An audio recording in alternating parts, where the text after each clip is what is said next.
few years ago, I picked up this book by Gary Allison, My Side of Town. Well, it's not really my side of town, but it's his side of town. And it's a really interesting book because there's a lot of names I remember over the years. And at the back of the book, there's this amazing photograph of an aerial view of Lethbridge back in 1945.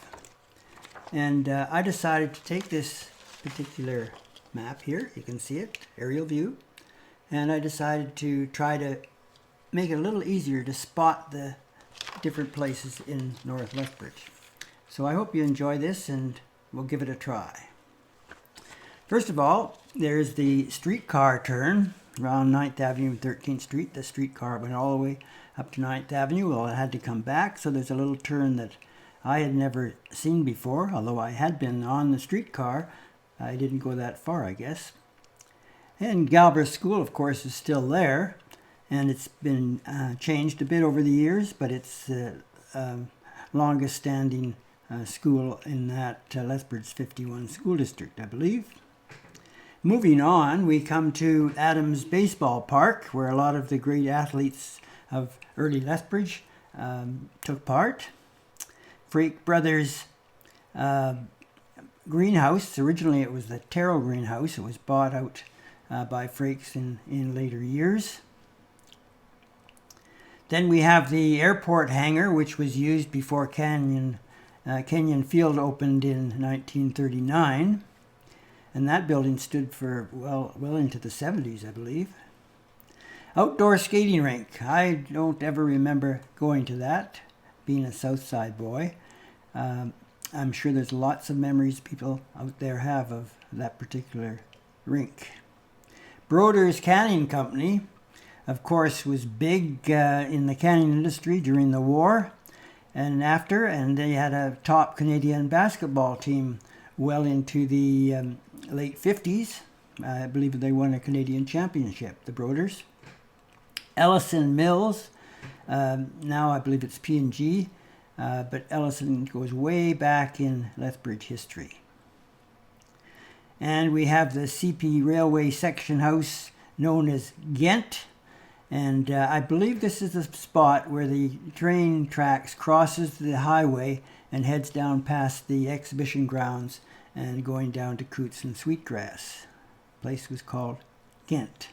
And if you take on the train, as I did a few years ago, reliving the route on the train from Medicine Hat to Lethbridge and on to Calgary, there's a sign still on the tracks showing Ghent is coming up. Okay, CPR, 20th Street level crossing. This is where the road across the tracks went from the south side to the north side. Now we have a look at the number 3 residential area. This is the area where the coal miners lived who worked in number 3 mine. So it's one of the older parts of North Lethbridge.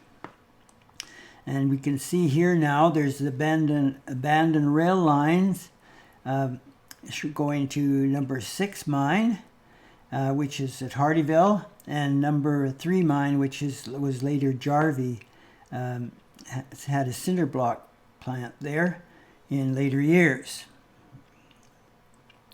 Now we have the Lethbridge Miners Library. Went on for years and years and years, just died off a few years ago. And this is where it originally started with books, and actually they do have books, or did have books in the basement, because we have pictures of them. I took my school kids over there and we found them in the basement, all locked up. But it was basically a social club for miners. St. Vladimir's Church.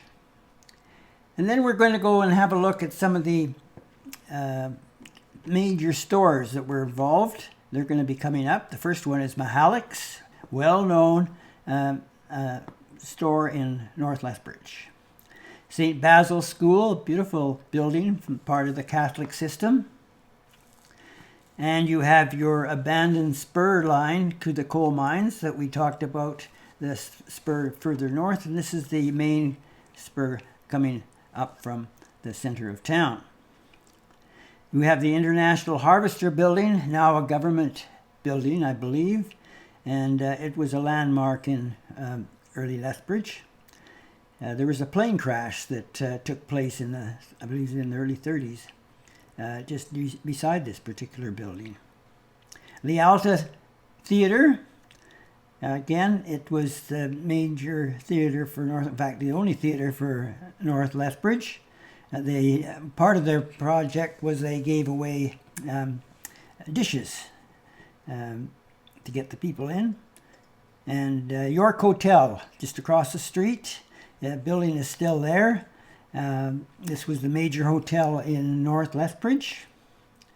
Now, the old macaroni factory. I don't remember ever seeing the old macaroni factory, but it's there and you hear about it, but I haven't found a picture of it yet. Subpoena Mercantile. The Subpoena Mercantile was big. It was a major store in Lethbridge. Number 2 Fire Hall. I remember when they tore down the number 2 Fire Hall, there was quite a group of people that wanted to preserve it as an historic site.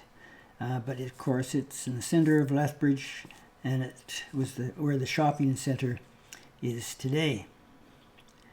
We go from there to the CPR sheds, which were just a little bit south, and that again is part of the mall system, I would expect you would say, today. And across the street you come to Stacy's, and it was later Bird's Lumber Yard. Finally, we go across to the 9th Street Bridge, which was originally called the Sage Bridge, and it too has gone into history. So I hope you enjoyed this, a little better, maybe easier way to see the map that is part of the book, My Side of Town, by Allison.